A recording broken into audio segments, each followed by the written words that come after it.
Hello दोस्तों, मेरा नाम है संजीव।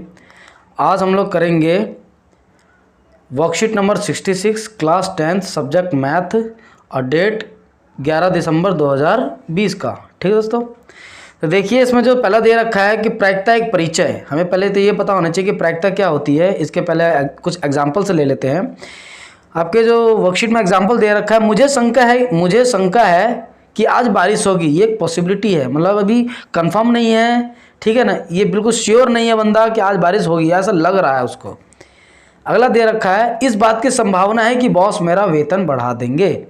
मतलब ये कंफर्म बात ही नहीं कर रहा है कि ये होगा नहीं होगा, ठीक है। अगला कह रहा है शायद कल इतना प्रदूषण नहीं होगा। इन तीनों कंडीशन में ज़रा गौर से देखो। हमें पता है, हमें कंफर्म बातें ही नहीं पता चल रही कि होगा कि नहीं होगा, बस पॉसिबिलिटी की बातें कर रहा है। हो भी सकता है, नहीं भी हो सकता है। जब भी इस तरह के हम अनिश्चितता की जब भी बातें करते हैं और उसे हम जब भी हमें गणित के रूप में लिखना होता है, गणित में गणितीय मान के रूप में कुछ जब भी हमें लिखना होता है, उसी गणितीय मान को हम लोग बोलते हैं प्रायिकता। गणित की भाषा में उसे बोलते हैं प्रायिकता। ठीक दोस्तों, अब देखिए इसमें कुछ टर्म्स यूज़ किए जाते हैं, बार बार यूज़ किए जाते हैं टर्म्स। जैसे कि प्रायिकता तो हमें पता ही है कि कोई भी अनसर्टेनिटी, मतलब कोई भी अनिश्चितता जो होती है, ठीक है, उसको हम लोग प्रायिकता बोल सकते हैं। उसमें कुछ चीज़ें होती है जैसे कि प्रयोग का मतलब हो गया जैसे कि किसी चीज़ में से जैसे कुछ करना, जैसे कि सपोज करो सिक्का उछालना, डाइस को, गोटी को फेंकना, ठीक है। तो ये सब क्या होते हैं, ये प्रयोग होते हैं। कोई प्रयोग करते हैं तो उसका कुछ ना कुछ परिणाम आता है, ठीक है। तो जैसे कि हम कोई कोई सिक्का उछालते हैं, या तो हेड आता है या तो टेल आता है। तो हेड और टेल क्या हो, उसके परिणाम हो गए। अब घटना का मतलब ये हुआ कि हेड और टेल तो आ तो गए, ये टोटल परिणाम आ गया उसका। लेकिन अगर मैं कहूँगा कि हेड कितनी बार आएगा तो मैं कहूँगा एक बार आएगा। अगर मैं कहूँगा टेल कितनी बार आएगा तो कहूँगा एक बार आएगा। तो हेड या जो टेल जो है वो एक एक बार ही आ सकते हैं, ठीक है। तो अगर मैं कहूँ कि मुझे सिर्फ हेड का बताओ तो मैं कहूँगा एक बार। अब मैं कहूँगा सिर्फ मुझे टेल का बताओ तो कहूँगा एक बार। तो जो हमने ये जो स्पेशल चीज़ों के बारे में जो बात की, मुझे सिर्फ इसी के बारे में जानकारी चाहिए, टेल के बारे में जानकारी नहीं चाहिए। तो उसी को हम बोलते हैं घटना। कि जो परिणाम हमें जो मिलते हैं, ये दोनों तो परिणाम हैं, ठीक है। हेड और टेल जो है वो तो परिणाम है, ठीक है। हेड और टेल परिणाम में से मुझे सिर्फ हेड चाहिए, उसी को हम लोग बोलते हैं घटना। तो इसका एक गणितीय फार्मूला भी दे रखा है, गणितीय सूत्र दिया हुआ है। तो गणितीय सूत्र ये दे रखा है, जो कुल परिणाम जो होता है, मैंने एक सिक्का उछाला, उसके परिणाम आते हैं या तो हेड आएगा या तो टेल आएगा। तो टोटल परिणाम कितने आए उसके, 2। अब मैं कहूँगा हेड कितनी बार आ रहा है तो हेड आ रहा है एक बार, तो 1/2 जो एक आया ना ऊपर, इसको हम बोलते हैं अनुकूल परिणाम, जो हमें चाहिए होता है। और कुल परिणाम मतलब उसमें से सिक्का उछालने पे क्या क्या आ सकता है, तो उसको बोलते हैं हम लोग कुल परिणाम, यानी कि 2, ठीक है। तो उसी को एक फॉर्मूले के रूप, उसी को एक सूत्र का रूप दे दिया गया है। कोई भी जो घटना होगी, या तो वो होगी या तो वो घटना नहीं होगी, 2 ही चीज़ हो सकती है। अगर वो घटना होगी, ठीक है, तो उसे लिखते हैं हम लोग PE, ठीक।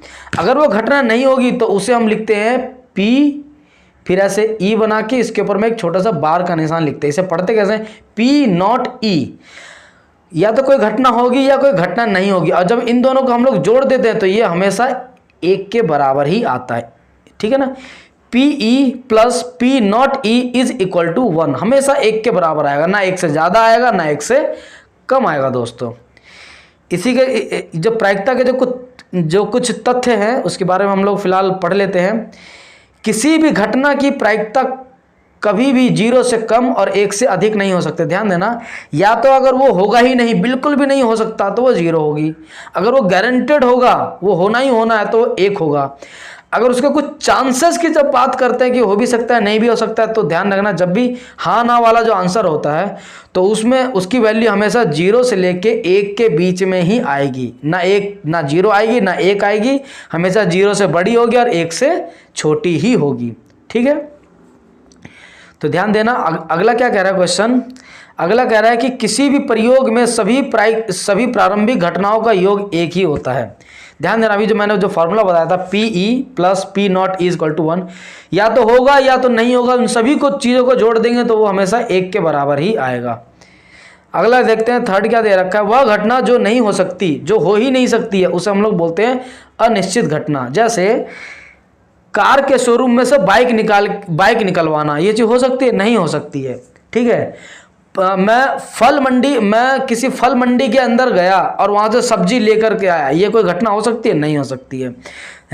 मैं कपड़े की दुकान में गया, मैं कपड़े की दुकान में कपड़ा खरीदने गया और वहाँ से मैं बाल्टी खरीद के लेके आ रहा हूँ, ये चीज़ हो ही नहीं सकती। तो जो भी इस तरह की पॉसिबिलिटी होती है जो हो नहीं सकती, उसको हम लोग बोलते हैं अनिश्चित घटना। ठीक है, और उसकी वैल्यू हमेशा क्या होगी? 0 के बराबर ही आएगी, हमेशा 0 के बराबर आएगी। ठीक है, अब अगला देखते हैं इसका, वो घटना जो गारंटेड होना ही होना है। मैं कपड़े के शोरूम में गया और मैं पैंट खरीद के लाया, ठीक, मैं जूते के दुकान में गया और मैं चप्पल खरीद के लाया, ये गारंटेड होना ही होना है। ठीक है, तो इस तरह की घटनाओं को हम लोग बोलते हैं निश्चित घटना, और इसकी जो वैल्यू होता है, इसका जो मान होता है, हमेशा 1 के बराबर ही आता है। ठीक है, इसमें एक एग्जाम्पल दे रखा है। एग्जाम्पल क्या दे रखा है कि सपोज करो एक किसी बैग के अंदर 14 कोई क्या बोलते हैं गुलाबी गेंदें हैं, 11 नीली गेंदें हैं, 15 पीली गेंदें हैं। ठीक है दोस्तों, और उसके बाद क्या कह रहा है कि गुलाबी गेंद कितना हो सकता है? तो गुलाबी गेंद हमें पता है कि 14 ही आ सकता है, और टोटल घटना कितनी हो गई? 40 हो गई। इन सभी 14, 11, 15 को जोड़ोगे तो कितना आएगा? 40 आएगा। ठीक है, तो जो टोटल घटना होती है नीचे आएगी 40, उसमें से गुलाबी कितनी निकल सकती है? तो 14, तो 14/40। इसको हल करोगे तो 0.35, जो कि ध्यान देना 1 से छोटा है और 0 से बड़ा है। अब अगर एग्जांपल देखते हैं, इसमें कह रहा है कि नीली गेंद निकालने की प्रायिकता क्या होगी?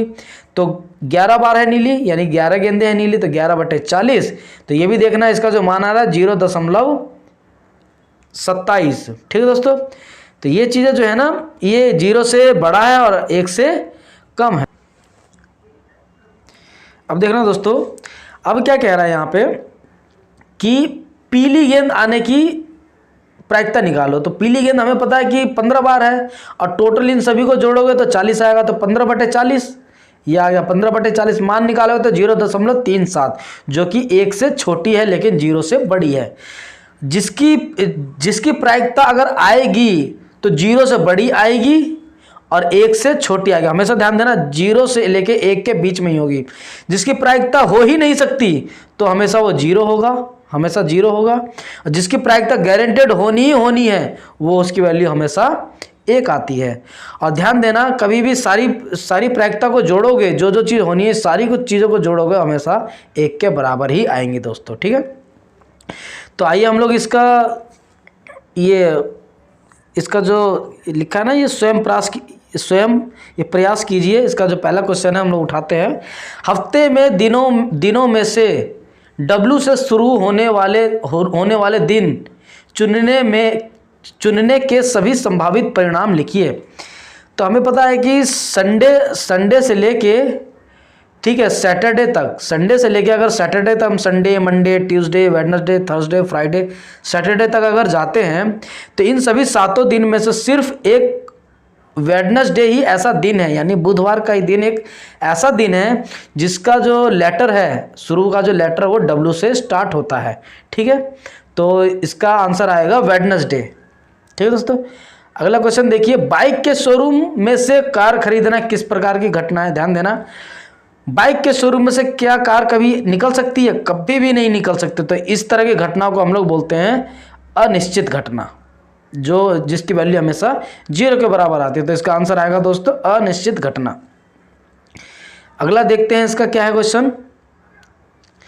अगला दिया हुआ है तीसरा। रवि और दीपक एक खेल खेल रहे हैं और दीपक के जीतने की प्रायिकता 7/9 है। रवि के जीतने की प्रायिकता क्या होगी? हमें पता है कि ध्यान देना, रवि और जो दीपक कोई खेलता है तो उन दोनों की प्रायिकता हमेशा 1 के बराबर ही आएगी। ठीक है, और कह रहा है कि दीपक 7/9 अगर जीतता है, ठीक है, सॉरी, अगर दीपक 7/9 जीतता है ना, तो रवि कितना जीतेगा? तो रवि मान लो 8 जीता और दीपक जीत रहा है 7/9, तो वो भी बराबर 1 के ही आएगा।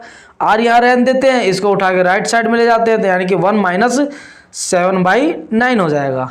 तो ये देखिए, तो ये हो जाएगा r बराबर हो जाएगा 1 - 7/9। ठीक है, इसको अगर आप हल करोगे, इसको आप यही लिख देता हूँ मैं, इसको आप हल करोगे तो ये आ जाएगा 9 - 7/9। इसको और ज़्यादा सॉल्व करोगे दोस्तों तो ये आ जाएगा 2/9। तो ये हमारा फाइनल आंसर आएगा। ये चौथा प्रश्न दे रखा है दोस्तों, प्रायिकता का मान सदैव, यहाँ पे खाली स्थान दे रखा है, से कम तथा फिर यहाँ पे खाली स्थान दे रखा है, यहाँ पे दोनों, यहाँ भी खाली स्थान, यहाँ भी खाली स्थान, से बड़ा होता है। ध्यान देना, हम जो प्रायिकता का मान होगा हमेशा 1 से कम होगा और 0 से बड़ा होगा। ध्यान देना, पहले वाले खाली स्थान में 1 आएगा और दूसरे वाले खाली स्थान में आंसर इसका 0 आएगा। मैं साफ साफ लिख दूं दोस्तों, पहले वाले में आंसर आएगा 1 और अगले वाले में आएगा 0, क्योंकि 0 से हमेशा बड़ा होगा और 1 से हमेशा कम होगा। तो आइए इसका जो लास्ट प्रश्न है 5वां वो देखते हैं। अगस्त के महीने में हरजिंदर के जन्मदिन की तारीख एक अभाज्य संख्या होने की प्रायिकता ज्ञात कीजिए। तो हरजिंदर एक लड़का है जिसका जन्मदिन अगस्त के महीने में आता है और वो भी अगस्त के महीने में उस दिन आता है, किसी एक दिन आएगा वो भी जो कि अगस्त के महीने में अभाज्य संख्या होगी, उसी दिन आ सकता है। तो अभाज्य अगस्त के महीने में टोटल 1 से लेके 31 दिन होते हैं दोस्तों। ठीक है, टोटल होते हैं 31 दिन।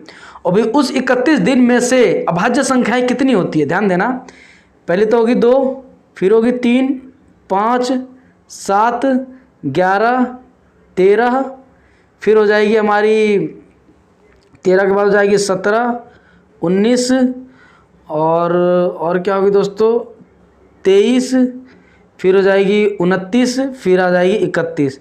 1 2 3 4 5 6 7 8 9 10 11, यानी कि अगस्त के महीने में टोटल 11 ऐसे दिन हैं जिस दिन में से किसी एक दिन हरजिंदर का बर्थडे आ सकता है। तो PE बराबर क्या हो जाएगा दोस्तों हमारा 11 बटे में टोटल दिन कितने थे, 1 से लेकर 31 तारीख है, तो यानी कि टोटल उसमें 31 दिन। तो 31 दिन में से 11 दिन ही ऐसे हैं जिस दिन हरजिंदर का बर्थडे आ सकता है। तो 11 बटे 31 ही इस उसका प्रायिकता का मान आएगा। ठीक है दोस्तों, इसी के साथ ये वर्कशीट नंबर 66 खत्म हो जाता है। अगर आपको वीडियो अच्छा लगे तो वीडियो को लाइक करें, शेयर करें, कमेंट करें, मेरे इस चैनल को ज़रूर सब्सक्राइब करें। जय हिंद दोस्तों।